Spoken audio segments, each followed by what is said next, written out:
L'opération de salubrité publique en cours dans l'administration publique béninoise éclabousse déjà plusieurs cadres et responsables pendant que certains croupissent déjà en prison, d'autres encore en liberté circulent la peur au ventre. Question, l'heure de la véritable lutte contre la corruption et la malgouvernance a-t-elle enfin sonné au Bénin?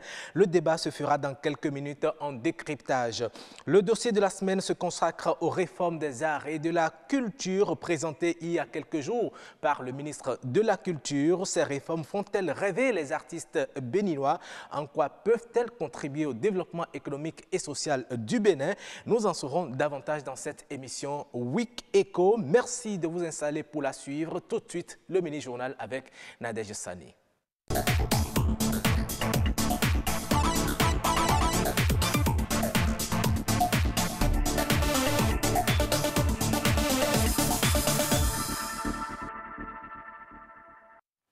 Bonjour à tous, merci d'être au rendez-vous du mini-journal sur votre émission Week Echo. Promouvoir les fabrications locales n'est pas impossible.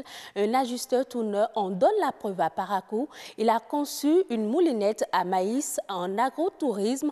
Des étudiants de la faculté des sciences agronomiques lui ont rendu visite. Jules Accueillicou et Roch Accueillinou étaient de la partie. Voici leur reportage. Des étudiants en agronomie à l'université d'Abomey-Calavi chez Yoro Toro Yakubu.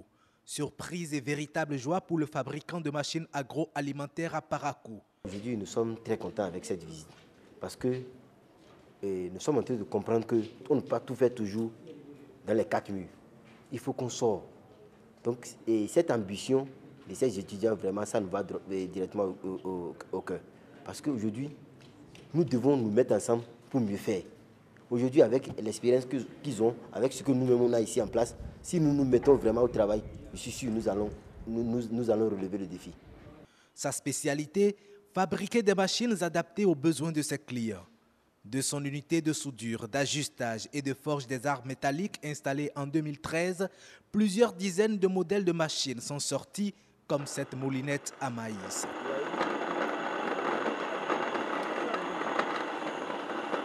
Au Bénin, rares sont ceux qui sont dans ce domaine d'activité-là.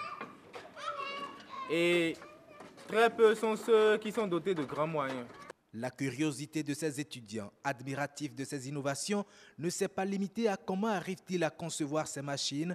Ils ont aussi cherché à savoir la source de son inspiration et la force de sa motivation. Mais la réponse du fabricant est sans embâche. Il faut avoir de l'amour et la passion pour son travail et tendre chaque jour vers la perfection.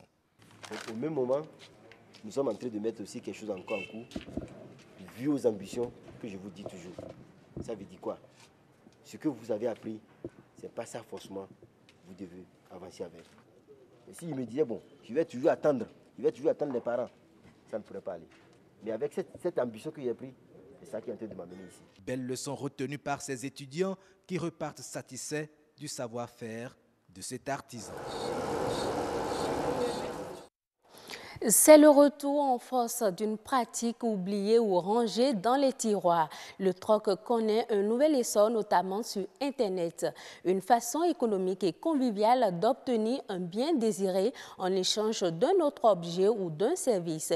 Et pour faciliter ces échanges, une application mobile vient d'être lancée. Elle s'appelle Iparo. Ulvaïus Balogun et Edmond Ombro nous emmènent à sa découverte. C'est désormais possible de faire du truck sur Internet au Bénin. Iparo, traduit littéralement en Yoruba comme échange, est une application qui permet la transaction des objets ou des services grâce au smartphone ou à la tablette. Nous avons une image qui illustre un contexte de troc, un monsieur qui échange une voiture sport contre des chameaux. Vous publiez un bien à troquer, vous avez des trocs d'expertise, vous proposez un service en échange d'un autre service. Simple, esthétique et pratique, elle donne le moyen de dépenser moins et de faire des économies substantielles. Nous sommes une passerelle, nous sommes le pont entre des individus qui s'entraident, qui se donnent la main afin de pouvoir combler leurs besoins. Cette solution de troc de biens ou d'échange de services entre particuliers revisite la consommation et donne une seconde vie à des objets dits en fin de cycle. Ikparo conçu comme une réponse au gaspillage et à la réduction des inégalités. Nous avons observé le manque d'une part et les gaspillages d'autre part. Nous avons voulu apporter une solution à travers le numérique, je dirais, aux affres du capitalisme sauvage. Cette application mobile réinvente ainsi le troc qui jadis se faisait avec des coris. L'innovation crée déjà un engouement mais suscite aussi des craintes. Je trouve que l'idée de Ikparo, c'est d'abord de développer une communauté de confiance autour du troc et de revaloriser le troc. On a tous de vieux meubles ou de vieux équipements qu'on a envie de revaloriser, qui ne nous servent à rien, qu'on ne peut pas jeter ou qu'on n'a pas forcément envie de jeter. On a forcément besoin d'autres matériels que d'autres personnes ont. Alors, quoi de mieux que d'échanger? Je pense que c'est deux grosses télécharpes qu'on n'utilise plus, là, voilà, qui sont là et qui traînent. Donc je pense que ça peut bien servir de troc. Ce n'est pas une application qui devait être une application seulement pour nous qui sommes les intellectuels. Et surtout que nous sommes en matière de troc, ça intéresserait aussi nos bonnes femmes du marché, nos artisans et tout le monde. Ikparo prévoit avoir des versions en d'autres langues, notamment en Yoruba, parce qu'aujourd'hui vous avez le Google en Yoruba, donc Ikparo aura une version Yoruba, et qu'on pourra, on pourrait avoir aussi des versions en d'autres langues locales ou nationales, donc voilà, Ikparo ne se limitera pas au français. L'application est disponible et téléchargeable gratuitement, elle est géolocalisée et offre une garantie sécurité. Sur ce plan, je peux assurer que Ikparo est fiable je dirais à 99%, parce qu'il n'y a pas de risque zéro. Tout compte fait, on va travailler à améliorer la fiabilité et à atteindre le seuil des 100%. Donc, en matière de protection des données personnelles, eh bien, tout utilisateur peut être assuré. En cas de plainte, nous, on se réfère aux informations sur les données personnelles des protagonistes et on peut les retracer. Ikparo, plus fort que le pouvoir d'achat, vient ainsi remettre au goût du jour le troc via une application intuitive. C'est une denrée que l'on utilise souvent dans la préparation des sauces. Le goussi, variante du sésame, se fait de plus en plus rare. Difficile de nos jours de trouver les graines originelles de ce produit dans nos marchés. Pourquoi cette disparition du goussi? Suivant ce reportage de Rodrigue Blondoumé et de Rodrigue Babagbeto.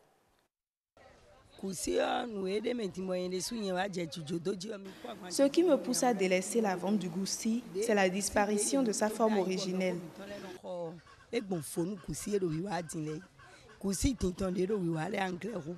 Comme Dame Marie, elles sont nombreuses à vouloir délaisser la vente du goussi. Sur la plupart des étalages dans les marchés, rares sont celles qui disposent des graines de cette denrée. Les clients préfèrent plus le goussi moulu. Nous vendons 3 sachets à 250 francs. Le goussi, on nous l'amène de Kétou, Abomey et autres régions encore.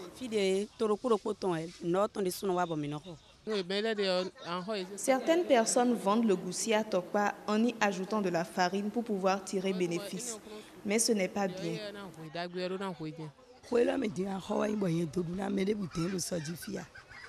Cette année, j'ai eu une grosse perte dans la vente du goussi.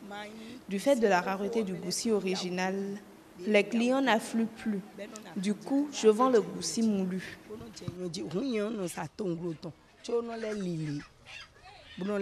Le goussi est une variété de sésame. Il est récolté 2 fois par an dans les régions les plus humides du pays. Seul le nord du Bénin en possède en grande quantité et de bonne qualité. Le goussi est en voie de disparition parce que beaucoup de producteurs ne se donnent plus à la production du goussi. Les consommateurs du goussi, les gens n'en consomment plus beaucoup. Si on vient vers le sud ici où la mondialisation a gagné le pas, donc beaucoup ne se donnent plus à sa consommation. Mais au niveau au nord, au centre du pays, beaucoup consomment toujours le goussi. Mais si on doit parler du du non-attachement à la production du goussi, c'est surtout à cause aussi des terres cultivables. Les gens préfèrent aujourd'hui ce qui va donner beaucoup d'argent et ce qui se vend déjà. Donc par exemple le maïs, le sorgho et tout. Et pourtant, le goussi ferait un bon complément nutritionnel. Non seulement riche en amidon, il dispose également de 44% de lipides et 33% de protéines. Raison pour laquelle les pays tels que le Sénégal, le Nigeria, le Burkina Faso et le Mali ont augmenté les surfaces de production au cours de l'année 2017. Le goussi, c'est vraiment une culture que nous ne devons pas laisser. L'État peut déjà organiser le marché, vulgariser et donner les intérêts de cette culture aux producteurs. Leur montrer que vraiment cette culture a d'importance et que s'ils produisent, on peut écouler. Donc si l'État arrive à régler ces deux problèmes, je suis sûr que les producteurs vont reprendre la production du goussi. Des conseils à capitaliser pour une bonne production de cette cucurbitacée. C'était donc un reportage de Rodrigue Babagbeto présenté par Yasmine Damata. La plupart des langues maternelles sont menacées de disparition si des actions immédiates ne sont pas entreprises pour leur valorisation. Pour rester fidèle à la motivation et à l'initiative de la commémoration de ces langues telles que souhaitées par l'UNESCO, une conférence débat dans le cadre du 21 février a réuni journalistes et acteurs de l'alphabétisation ce mercredi à Cotonou. Reportage Wenceslas Awaimon, Arnaud Adadja. Combien de parents instruits arrivent à échanger en langue maternelle avec leurs enfants? Et pourtant, les langues maternelles ont des atouts. Les langues étant considérées comme des éléments essentiels pour l'identité des peuples, leur disparition au profit d'autres langues poserait un problème identitaire grave. Sur 700 000 langues maternelles parlées dans le monde, 30% provient de l'Afrique contre 3% de l'Europe. Malheureusement, ce sont les langues européennes qui connaissent une expansion. Que faire? Aujourd'hui au Bénin, nous comptons quelques langues qui n'ont pas effectivement 100 000 locuteurs.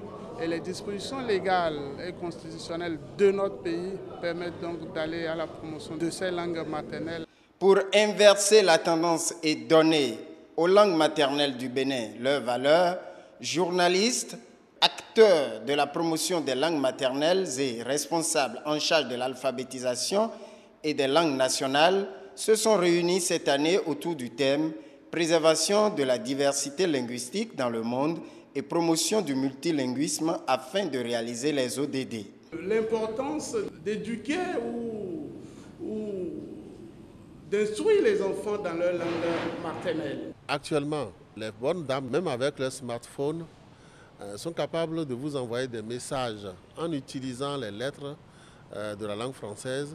Maintenant, il y a des plateformes qui ont été réalisées par des structures spécialisées antiques pour les langues nationales qui permettent à ces femmes-là, si on les met à leur disposition, d'avoir accès à des informations un peu comme nous faisons sur Internet. Toute chose qui nécessite une démarche et des expériences. Sur le terrain, il y a toute une équipe qui travaille de façon pluridisciplinaire pour faire la description d'une langue. On a non seulement besoin du linguiste, mais on a aussi besoin du sociologue, de l'anthropologue, pour pouvoir réfléchir sur un certain nombre de concepts. Et le résultat auquel on s'attend, c'est la mise à disposition d'un alphabet. Le professeur Kakpo Mpati, linguiste émérite, a élaboré le continuum B pour les langues de la partie méridionale du Bénin. Et si l'innovation se poursuit pour les autres langues? Que nos collectivités locales puissent s'approprier la question des langues nationales pour que dans leur budget habituel, ils puissent réellement prévoir des fonds pour la vulgarisation de ces langues, pour la promotion de ces langues-là. Et c'est en cela que l'État verra la nécessité de la chose et accompagner davantage. C'est sur ce reportage que s'achève ce mini-journal. Merci de rester avec nous. Wikeko continue avec Roch Aurélien. Accueillez-nous. Merci à vous, Nadège Sani, pour cette belle présentation du mini-journal. Et nous allons poursuivre avec l'actualité économique de la semaine, vue d'une autre façon. Et cette fois-ci, c'est à travers les journaux qui sont parus cette semaine. Et Ulvalus Balogo nous dit que l'information est riche au plan économique cette semaine. Suivons donc sa revue de presse hebdomadaire présentée par Patrick Adjaboudjou.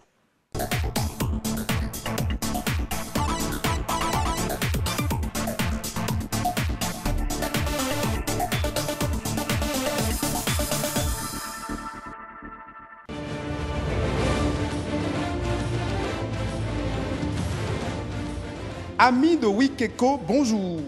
Dédommagement relatif au domaine de l'aéroport de Glodjibé, les expropriés reçoivent leur chèque, affiche en manchette La Nation. Selon le quotidien du service public, le ministre des Infrastructures et des Transports, Sir Koti, a procédé à la remise de chèques aux expropriés du site de construction de l'aéroport de Glodjibé. Des chèques remis symboliquement aux personnes affectées par le projet de construction du nouvel aéroport qui sera érigé à Glodjibé dans la commune d'Abomey-Calavi. Au journal de préciser que le gouvernement entend ainsi passer à la vitesse supérieure dans la réalisation de ce projet inscrit dans le programme d'action du gouvernement. Le journal rappelle les propos du premier adjoint au maire qui estime que le projet va procurer de l'oxygène aussi bien à l'économie locale qu'à celle nationale. La Nation conclut avec les propos du ministre qui explique que ce projet est désormais une réalité qui se concrétise chaque jour avec un symbole fort à travers un projet structurant à fort impact socio-économique. L'économiste en parle aussi à sa une et titre « Aéroport de Glodjibé, les populations entrent en possession de leur dédommagement ». Le journal revient sur la lutte contre les faux médicaments au Bénin et titre en sa manchette « 5 grossistes répartiteurs devant le procureur ce jour ». Selon ce quotidien, c'est sur instruction du procureur de la République près le tribunal de première instance de Cotonou qu'ils sont tous mis sous mandat de dépôt dans le cadre de la lutte contre ce marché illicite. Au nombre des contrevenants interpellés, on note Camé, Ubéfa, Ubifam, Promopharma et Gapop. Le journal ajoute que les chefs d'accusation qui pèsent contre les concernés sont entre autres la vente de médicaments falsifiés, exposition, détention en vue de vente, mise en vente ou vente de substances médicamenteuses falsifiées ou toxiques. La Nouvelle Tribune parle également de cette affaire à son retour du tribunal et titre « Affaire dite des faux médicaments, le procès reporté au 6 mars, les grossistes maintenus en prison ». Dans la même logique, La Nation affiche « Affaire exposition et vente de faux médicaments, les grossistes pharmaceutiques en prison jusqu'au 6 mars ». En pêle-mêle, la Nouvelle Tribune revient sur la décision du Conseil des ministres du mercredi 21 février 2018, la peine de mort supprimée. On apprend dans ce quotidien que cette décision est la conséquence de la position de notre pays en faveur de l'abolition de la peine de mort et de la ratification par l'État du deuxième protocole facultatif au pacte international relatif aux droits civiques et politiques. L'économiste parle pour sa part de la coopération bénino-turque et des opportunités d'affaires entre les deux pays. Le journal précise que les importations de la Turquie vers le Bénin en 2017 sont estimées à près de 12 milliards de francs CFA contre 1,5 milliard de francs CFA en 2016. En 2018, elles seront augmentées selon les perspectives économiques. Le journal conclut sur le classement 2018 de la liberté économique dans le monde et titre « Le Bénin chute de 2,5 points ». Merci pour votre aimable attention. À dimanche prochain.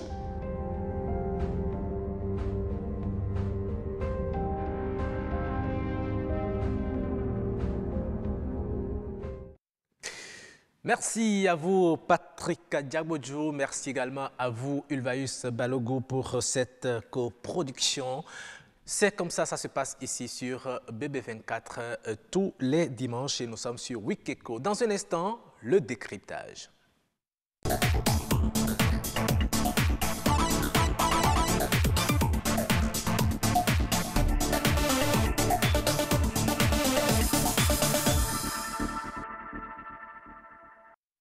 Et mes invités, ils sont déjà sur ce plateau. J'ai l'honneur de vous présenter Casimir Pédior. Bonjour. Bonjour Roch, bonjour chers téléspectateurs. Casimir Pédior est journaliste au quotidien L'Économiste, dont nous venons de suivre l'apparition du vendredi dans la revue de presse tout à l'heure. L'actualité était vraiment fournie, n'est-ce pas? L'actualité est fournie, comme la politique en économie aussi, c'est une bombance d'informations et pêle-mêle, voilà un peu ce qui a été le menu des journaux spécialisés au niveau du pays. Merci pour ce que vous faites, ça nous permet d'alimenter cette rubrique.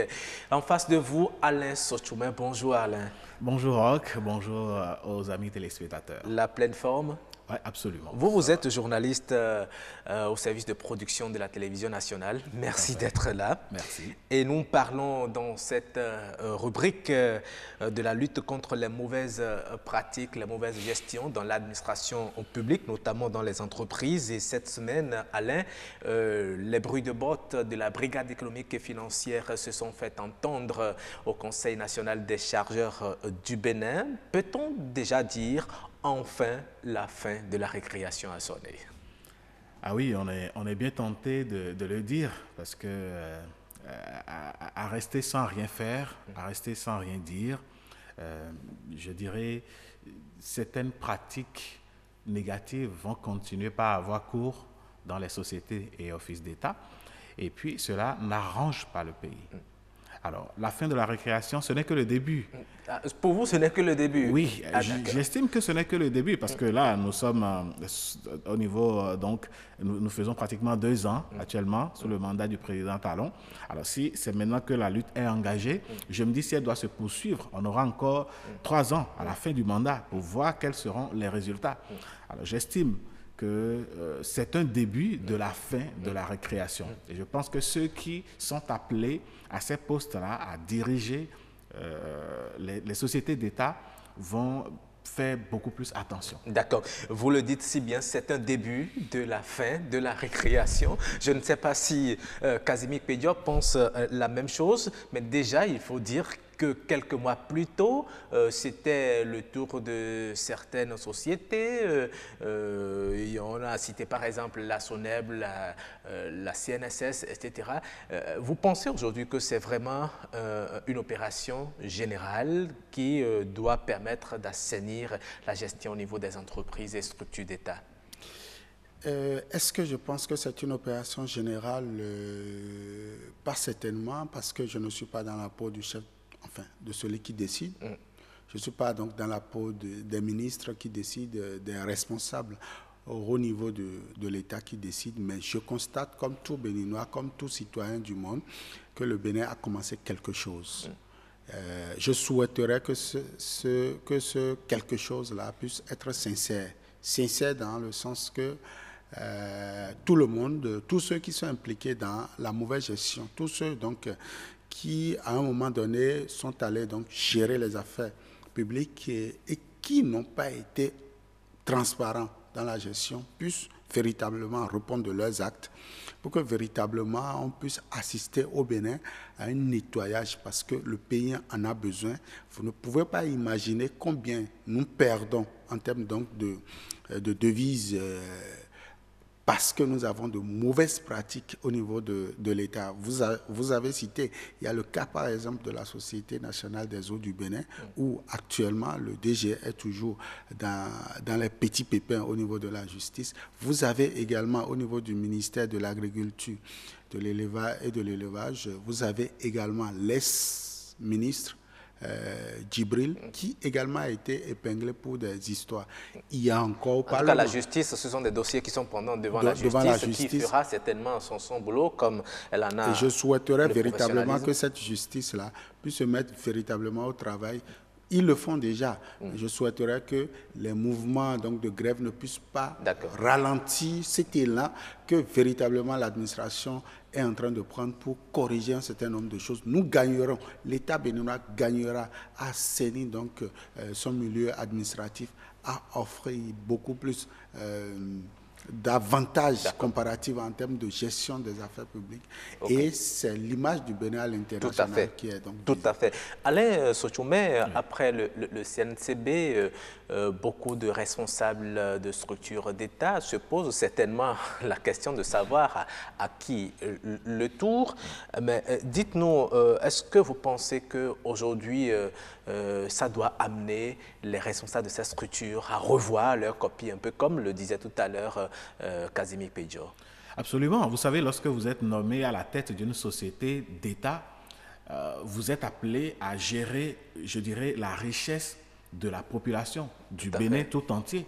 Alors donc, c'est une mission qu'on vous confie. C'est une mission qu'on vous confie et vous avez le devoir d'être vraiment, de faire preuve d'orthodoxie dans la gestion. Est-ce qu'il n'est pas possible que lorsqu'on finit un mandat à la tête d'une structure, lorsqu'on vous relève de vos fonctions, que vous-même vous demandiez qu'on vienne auditer votre gestion? Là, c'est quand vous avez, disons, vous partagez au plus profond de vous des valeurs éthiques et morales qui fondent votre existence. Regardez dans la sociologie béninoise, on dit, bon, Maïdou Tchédémé, excusez-moi, c'est comme ça, on dit souvent, on dit, ben, toi tu es déjà placé là-bas, il faut en tirer le maximum, hein, et après quand tu descends, c'est fini. Mais non, on ne peut plus continuer comme ça. Celui qui est nommé et qui pense qu'il faut tirer le maximum et puis faire ce qu'il veut, il va rendre compte. C'est parce que pendant des années, les gens ne rendaient pas compte. Les gens font des pratiques qui n'honorent pas leur gestion, mais qui après se retrouvent à narguer la population. C'est dommage, c'est une réalité, mais il faut la dire. Et donc, ceux qui sont appelés doivent pouvoir se dire, mais attention, si je finis ma gestion et que demain on m'interpelle, il faut que je sois en mesure de garder la tête haute, de regarder droit dans les yeux de ceux qui... Et de pouvoir répondre, tout simplement de ces actes. Alors donc on ne vient pas en mission pour s'enrichir, mais on vient en mission pour accomplir des actes, pour remplir un cahier de charges. Pour le développement de son pays. Voilà, pour le développement de son pays. Pour me résumer, ceux qui sont appelés, ceux qui sont là actuellement ou ceux qui seront appelés à gérer doivent se dire, attention, même si ce régime finit son mandat et que le régime qui doit lui succéder est dans la même dynamique, je serai appelé à rendre compte. Donc dans ce cas, moi je pense qu'il va de leur intérêt, de leur honneur, de bien gérer ce qu'on leur confie. D'accord. L'administration est d'ailleurs une continuité. Des dossiers peuvent vous rattraper des années bien plus tard. Casimir, dites-nous aujourd'hui quels peuvent être les impacts de cette opération de salubrité publique dans les structures d'État, dans l'administration publique. Les impacts vont depuis le social jusqu'au niveau macroéconomique. Le social, déjà, c'est que on va arriver à un moment à corriger dans le mental du Béninois, du jeune Béninois, la session selon laquelle, lorsqu'on va aux affaires publiques, on va pour détourner. Dans le mental des parents qui pensent que lorsque il y a le concours de la douane, le concours des impôts, il faut que j'aille vendre ma terre, mon foncier qui vaut peut-être 10 millions, 20 millions, pour investir cette manne financière dans la corruption afin que mon fils puisse avoir ce concours de la douane. Parce que quand il serait là-bas, lui, il est tiré d'affaires. C'est comme un retour sur investissement. Merci beaucoup. Il pourra donc prendre en charge tout le revenu de la famille. C'est comme ça dans le mental du Béninois. Si déjà des autorités ne commencent pas donc à aller au Niouf selon la légalité, selon donc les actes, enfin, ce qu'on leur aurait reproché, si ça ne commence pas à se faire et que la communication à travers les médias se font, je crois que le social va commencer par se corriger et on assistera de moins en moins à des cas de détournement. Parce qu'aujourd'hui, dans l'administration, la norme de gouvernance, c'est le détournement. Lorsque toi, tu es clean, tu es zen, comme on le dit par ici, et que tu veux gérer l'administration avec beaucoup de transparence, on se demande parfois, on te voit comme un extraterrestre. Justement, si tu es venu de Paris ou si tu es venu de Washington et que toi, tu ne sais pas ce qui se fait ici, c'est pas bien, c'est pas Mais ce qui ne veut pas dire aussi que ceux qui sont venus de Paris sont forcément les modèles en gestion. Non, mais ça c'est vrai. Ça dit qu'on ne peut pas leur donner, disons, le bon Dieu sans confession. Je crois que c'est un problème de mentalité. D'accord, très bien. C'est un problème de mentalité, problème d'éducation surtout également. Mais est-ce que vous ne pensez pas que cette opération peut susciter les investisseurs à venir s'installer au pays quelque part? Si la lutte est crédible, si la lutte porte des fruits... Elle ne l'est pas encore selon vous? À mon avis, il faut attendre l'aboutissement des dossiers qui sont devant la justice. D'accord? C'est quand la population va se rendre compte qu'en réalité, ah ouais, effectivement, tel a détourné, on a apporté les preuves, la justice a sanctionné. Cela peut donner un grain de crédibilité à ce qui se fait. Deuxième point, les investisseurs vont se dire, mais attention, je vais dans un environnement plus ou moins sécurisé. Parce que vous ne pouvez pas venir dans un pays avec des fonds, avec des idées, pour créer des emplois, créer une entreprise, vous mettre dans les affaires et ne pas s'attendre à un retour sur investissement. Non seulement vous donnez du travail aux populations, mais vous apportez un plus au développement du pays. Alors, au nom de quoi la corruption ou bien la mauvaise gouvernance devait vous ralentir dans vos affaires? Alors, donc, je pense que cette lutte, si elle aboutit, pourra pourra inciter donc les investisseurs à venir dans le pays, à se mettre au travail, à tirer profit, mais également à apporter un plus au pays. C'est d'ailleurs ce que dit Transparency International dans le rapport à procéder au classement de certains pays. Aujourd'hui, les pays qui s'illustrent comme modèle sur le continent africain, c'est le Botswana, c'est le Rwanda, c'est le Cap-Vert, qui aujourd'hui ont installé une machine véritable de lutte contre la corruption. Et ce sont des pays qui ont atteint un certain niveau de développement. Vous pensez que nous pourrions un jour atteindre le niveau de développement de ces pays dans cette lutte contre la malgouvernance et la corruption? Le Bénin fait partie de l'Afrique comme ces pays que vous venez de citer. Donc, on a toutes les chances, on a les mêmes. Le soleil s'élève pour le Bénin au même titre que ces pays-là. Si eux réussissent à se hisser au haut niveau de la lutte pour la bonne gouvernance, je ne sais pas pourquoi mon pays, le Bénin, ne peut pas le faire. Et donc, oui, j'y crois. Et c'est un comportement. Vous savez, quand on parle de la sécurité des personnes et des biens, ce n'est pas que physique.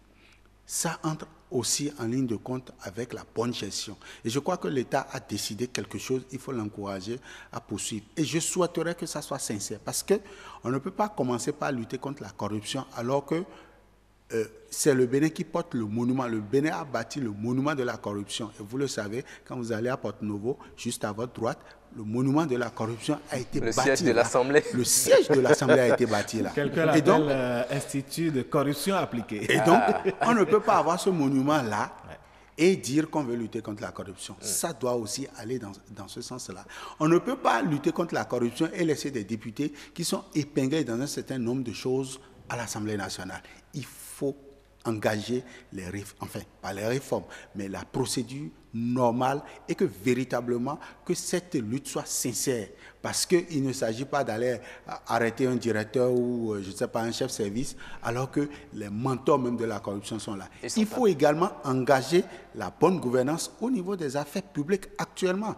Il faut que véritablement le pouvoir puisse montrer sa bonne foi en lançant par exemple des avis d'appel d'offres régulièrement et que les choses se fassent de façon beaucoup plus transparente sur la place publique pour que véritablement l'investisseur puisse dire attention au Bénin, lorsque vous y allez, vous déposez votre dossier, c'est que quand vous avez bien rempli votre dossier, vous avez la chance de gagner et non pas copinage. Donc véritablement au-delà de ce que nous voyons, au-delà de cet engouement que le gouvernement, l'exécutif est en train donc de montrer, je veux que ça soit sincère et que ça se traduit déjà par les proches. Parce que très souvent, ce qu'on a l'habitude de citer au Bénin, c'est les proches du chef, les proches du chef. Qui sont ces véritables proches qui font ça? Il faut les étiqueter. Il faut aussi taper dans la fourmilière selon ce que vous suggérez. Merci à vous, Casimir Pédio. Aujourd'hui, Alain Sotoumé, que faut-il faire pour détacher de cette opération toute suspicion de tract de l'opposition? Une seule chose. l'impartialité effective. Il faut que l'exécutif et le chef de l'État notamment fassent preuve d'impartialité. C'est-à-dire, la Bible dit le jugement commencera par ma maison. C'est Dieu qui dit ça dans les Saintes Écritures. Donc, c'est par la maison qu'il faut commencer avant d'aller au dehors. Si le chef de l'État fait preuve d'impartialité, frappe à droite, frappe à gauche, partout où il y a des nids de corruption, si vous êtes soupçonné, enfin, pas des dénonciations fantaisistes, mais si on fait des enquêtes et qu'on trouve la preuve que vous êtes trempé dans des histoires qui n'honorent pas la gouvernance économique du pays, il faudra tous les interpeller. Mais quand on aura l'impression que c'est juste d'un côté que la lutte se mène, on pourrait être tenté de se dire, attention, il n'y a pas équilibre. Donc, il faut une impartialité effective, il faut un équilibre dans cette lutte-là qui se mène actuellement. D'accord, merci à vous Alès Otchoumé pour vos analyses. Merci également à vous Casimir Pédion. On aurait bien envie de vous maintenir plus longtemps sur le plateau, mais ce n'est que partie remise. Nous allons nous retrouver un autre jour pour continuer le débat, et le débat se poursuit justement chez les téléspectateurs dans les maisons. Merci à vous, très bon dimanche et à très bientôt. Merci. Et on enchaîne tout de suite avec le dossier de la semaine.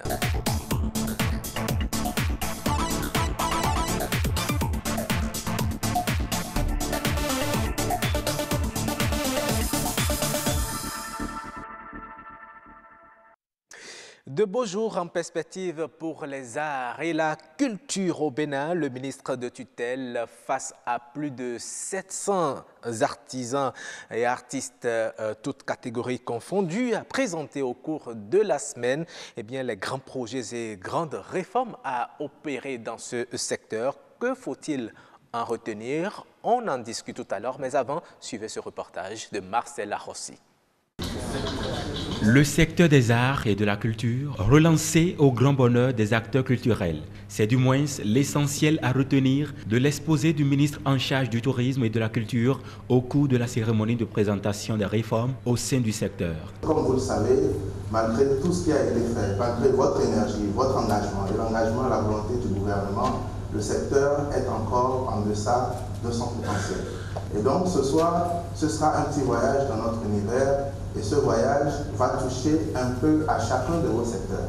Beaucoup parmi vous font la fierté de notre pays dans plusieurs pays à l'étranger, sans même que l'État béninois ou le public béninois ne les connaisse. J'aperçois dans la salle des artistes de la musique, des plasticiens, des acteurs de théâtre et autres qui vont à l'étranger, sont respectés dans les festivals internationaux, sont des personnes ressources dont les gens parlent en bien à l'étranger, mais qui malheureusement ne sont pas connus de notre public. Au regard du talent qui est le vôtre dans les différents secteurs, au regard de la volonté qui a été celle des gouvernements, au regard des montants qui ont été engagés, normalement le Bénin devrait être la référence en Afrique, mais pour l'instant ce n'est pas le cas, et c'est ce défi que j'ai envie de relever avec vous. Un projet de rêve présenté aux artistes qui ont répondu massivement à l'appel de l'autorité. Ils s'en réjouissent ici. C'est une célébration de l'espérance. Je demande à Dieu de me prêter vie pour que je vive tout ça. Parce que nous attendons ça depuis très longtemps. Toutes ces choses-là, nous les attendons depuis très longtemps. Et maintenant qu'on nous dit que ça va se réaliser, surtout que chaque département, chaque commune va avoir son lieu de spectacle, j'attends voir ça. C'est ce que nous souhaitons depuis. Pour nous amuser, diffuser nos spectacles, nous sommes faits pour ça. Nos œuvres seront beaucoup plus médiatisées qu'avant. Et par rapport au festival, la redynamisation de tout ce qu'on avait déjà comme festival, emmenant ainsi les gens à s'intéresser aux pays de l'extérieur et à nous en tant qu'artistes et acteurs culturels, à créer de la motivation et de l'engouement à notre niveau pour qu'on puisse se perfectionner davantage dans nos œuvres. Ce serait vraiment un exploit et j'attends vivre cet exploit. Dans l'ensemble, ce nouveau projet séduit les acteurs culturels. De grands chantiers sont annoncés pour booster les arts, la culture et le tourisme au Bénin. Merci à vous, Marcel Arrossi. Et nous avons déjà notre invité qui est sur ce plateau pour nous entretenir, et bien sûr, ces grands projets, ces grandes réformes dans le secteur des arts et de la culture. Marcel Zounon, oui. Bonjour. Bonjour. Vous êtes le directeur de l'ensemble artistique national. Exactement. Merci d'avoir répondu présent à notre invitation. Merci. Et pour m'accompagner dans cet entretien, j'ai avec moi Marcel Arrossi, qui était d'ailleurs sur le terrain. C'est vous qui avez réalisé ce reportage. Vous étiez au milieu des artistes. Vous nous avez dit qu'ils étaient plus de 700 artistes à assister à cette présentation du ministre de la Culture. Nous sommes là pour parler de ces grands projets de réforme. Merci Roch. D'abord, bonjour et bonjour également à nos téléspectateurs. Marcel Zounon, bonjour. Bonjour. Nous irons directement sur les questions pour ne pas perdre du temps. Tout à fait. Nous n'en avons pas assez. Oui. Il y a eu en fait par le passé plusieurs projets et tentatives de relance de ce secteur avec des investissements non négligeables, mais avec peu d'impact. Si aujourd'hui on est là à parler encore d'une nouvelle relance, on peut supposer que les anciens projets et tentatives de relance ont échoué. Qu'est-ce qui peut justifier, selon vous, ces différents échecs? Non, mais je dirais tout simplement merci pour votre invitation, qu'aujourd'hui, nous n'allons pas ressasser le passé, c'est vrai, et nous allons partir de ce qui est fait, tout à fait, le corriger, oui, et faire des projections par rapport à l'avenir pour voir ce qu'il faut effectivement à notre pays. Et c'est ce que ce jeune ministre, Oswald Omeki, a bien voulu faire, parce que ce n'est pas facile. C'est d'abord oser, d'appeler tous les acteurs culturels, de se mettre devant eux et de leur dire, voilà, suite au constat fait dans le domaine de la culture, voilà le diagnostic que j'ai fait, voilà les différents chantiers que je veux aborder pour que véritablement, ensemble, que tous nous puissions porter ces réformes pour que la culture soit impactée, pour que cette culture puisse, si vous voulez, aider à assurer le développement de notre pays. Et là-dessus, moi, je pense que les réformes sur lesquelles M. Oswald Omeki s'est apaisanti sont de différents ordres. Et les plus importants... Les principaux, oui. Les principaux, les plus importants, oui, c'est ce projet phare du gouvernement qui parle de la détection, de la formation et de la promotion des talents. Oui. Et la détection va se faire comment? La détection va se faire dans les communes, dans les écoles. D'abord, le projet est lancé. Tous ceux qui veulent aller à l'école de la danse, de la musique, des chants, du théâtre, vont s'intéresser, et il y a des classes culturelles qui vont être mises en place, et des acteurs culturels, 356 pour les écoles, vont être libérés pour aider les élèves en milieu scolaire à s'intéresser à nos chants, à nos danses, à nos musiques, etc., comme ce fut par le passé au temps du PRPB. Et mieux, il n'est pas resté en milieu scolaire seul. Il est allé, il a proposé que nous devions aller dans les communes. Donc, des 70 communes, nous devons avoir au moins au niveau des déscolarisés, des classes culturelles pour former ces artistes-là. Ce qui voudrait dire que le projet est osé. Et ce qui voudrait dire aussi que le gouvernement mette les moyens. Parce qu'une chose est de penser la chose, est de penser quelque chose. Une autre chose est de financer ce projet. Moi, je suis persuadé, nonobstant toute démagogie, que si on met les moyens, je suis persuadé que ce ministre va faire fort. Il va faire fort. Déjà, pour la réforme en milieu scolaire et pour les déscolariser au niveau des communes, c'est déjà un élément sur lequel il faut compter. Ensuite, il a dit qu'il faut aujourd'hui défiscaliser les salaires, les investissements et les salaires des artistes. Ouais. Ce qui voudrait dire que vous voyez, que vous soyez à Nati Tengu ou à Cotonou, vous faites des créations artistiques. Oui. Mais nous n'avons pas d'infrastructure pour assurer la mobilité de ces créations artistiques. Mais là, ils demandent pour construire des infrastructures qui vont recevoir les créations artistiques, il faut y mettre les moyens. Mais si on doit mettre les moyens et que le matériel qui va servir à mettre en place tout ceci va être payé avec les taxes, ça va être difficile. Mais qu'en est-il des salaires des artistes? Mais les salaires des artistes, vous savez que les artistes n'ont pas de salaire. Aujourd'hui... Mais sur ce qu'ils gagnent, on doit pouvoir prélever aussi des impôts. Ils sont des citoyens comme tout autre. Les différents cachets dont ils bénéficient. Il est dit que nous devons défiscaliser parce qu'on sait bien que généralement, voilà un secteur qui est en gestation. Cela ne veut pas dire que la défiscalisation sera, comment on appelle, sera inscrite à l'éternel. Non, mais c'est qu'il faut susciter les créations parce que c'est une population de gens qui vit dans la précarité. Et là, pour éviter cela, ces années, il faut défiscaliser ce qu'on pourrait appeler leurs revenus. C'est très important. Et il ne s'est pas arrêté là. Il a dit qu'il faut travailler aujourd'hui à assurer la santé des acteurs culturels. C'est très important. Tous ceux-là qui auront-ils accès gratuitement aux soins de santé? Non, pas cela. Nous devons mutualiser. La santé sera mutualisée. Cela voudrait dire que les gens peuvent cotiser à peu de frais dans une mutuelle ou dans une assurance, et ces derniers, quand ils seront malades, on pourra les prendre en charge parce que c'est une classe de la population qui vraiment vit dans la précarité. Et il ne s'est pas arrêté là dans les réformes. Il dit qu'au niveau du fonds des arts et de la culture, plus rien ne suffira comme avant. Oui. Cela voudrait dire... Oui. Dites-moi. Oui, on a le Fonds des arts et de la culture, on en a parlé.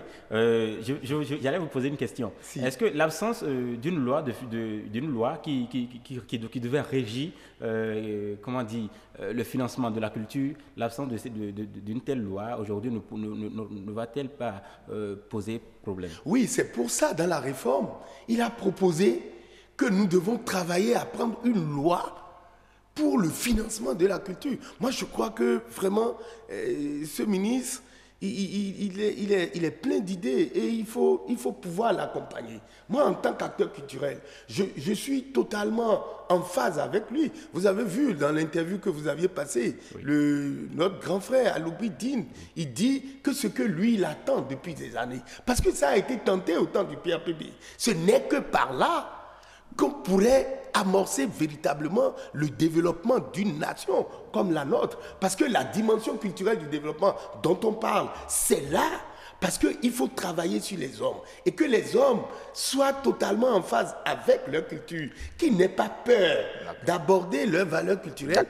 Et travailler à faire en sorte que cette culture puisse faire venir. Je lis rapidement ici, si vous permettez. En fait, j'allais le demander aussi, qu'en est-il de la bonification? Mais la bonification, il a été très clair.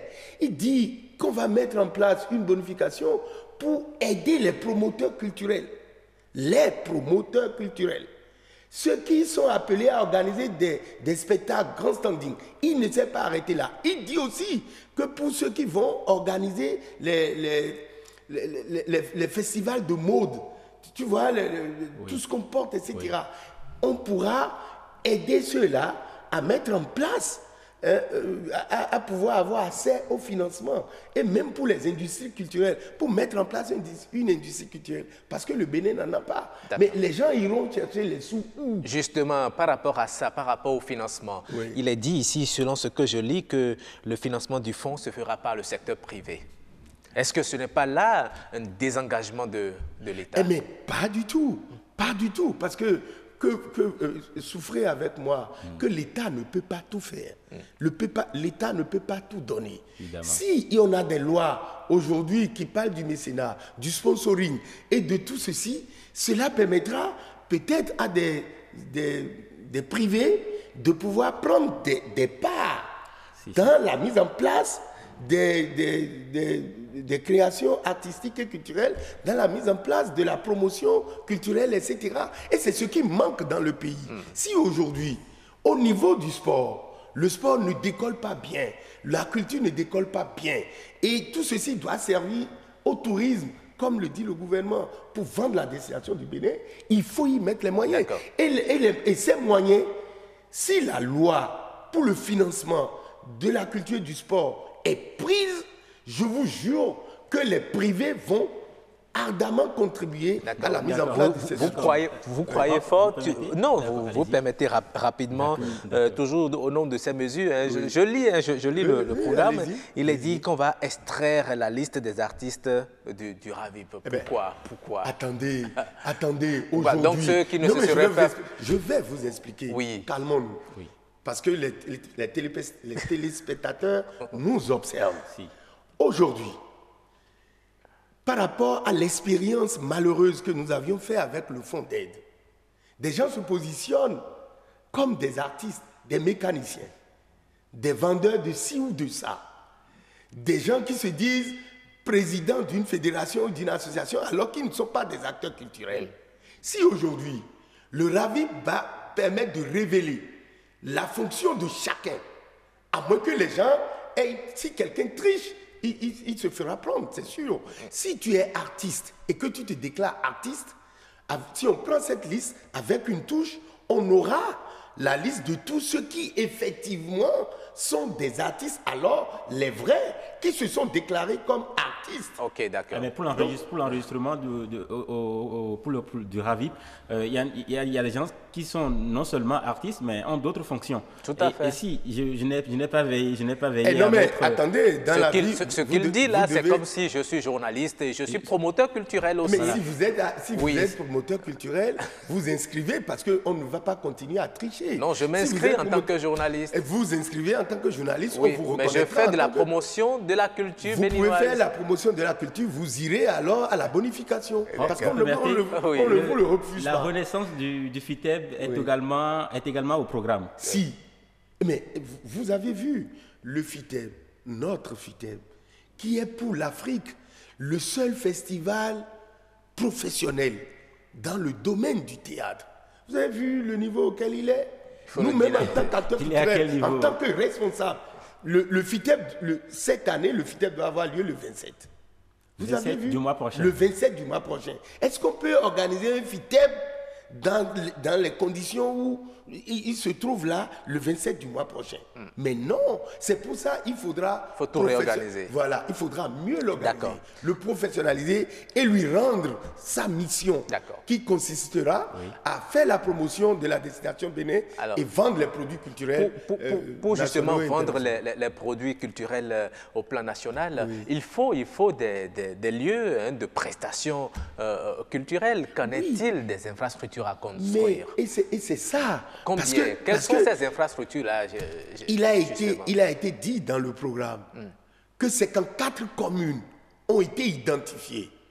Nous en avons 77. On a 77, mais on ne peut pas tout faire. Est-ce une première phase?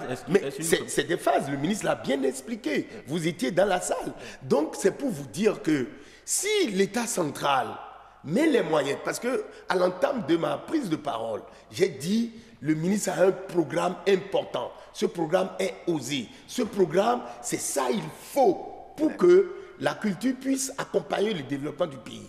Mais avant, il faudrait y mettre les moyens. Si l'État met les moyens pour construire les arènes culturelles dans les différentes communes. On a parlé également d'une construction la construction d'un zénith. Mais la construction d'un zénith de 7000 places. D'un théâtre national. Parce que nous l'avons abordé tout le temps. De la maison de l'artiste. De la maison de l'artiste. Et ça n'a jamais été. Et puis d'une grande galerie des arts. Vous êtes d'accord avec moi?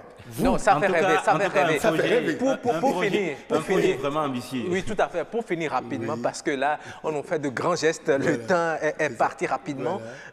Qu'est-ce que ces réformes dans le monde des arts et de la culture peuvent apporter aujourd'hui à l'économie nationale? Merci. En une phrase. Non, en une phrase, je dirais que si la réforme, elle est réussie, si les moyens, on donne les moyens au ministre Oswald Omeki, je suis persuadé que les réformes seront une réussite et laquelle réussite permettra de booster le développement du Bénin. Cette frange de population qui fait de la création va être épanouie et ces différentes créations vont permettre de mieux connaître notre pays et la dimension culturelle du développement serait prise, serait une réussite et je vous avoue que le Bénin sera vraiment le havre de paix, le havre de beauté, le havre du développement. Nous l'espérons également. Merci beaucoup. Marcel peut en cacher un autre.